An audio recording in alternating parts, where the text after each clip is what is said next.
நான் மெல்ல மாறினேன், நன்றியை வாய்விட்டு கூறினேன்.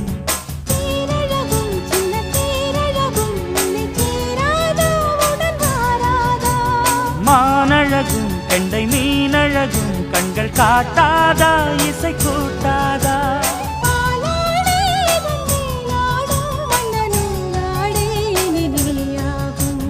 கோயில் வாசலில் கார்த்திகை தீபம் நின்னுதே, விளக்கேற்றும் வேளையில் ஆனந்த கானம் சொல்லுதே.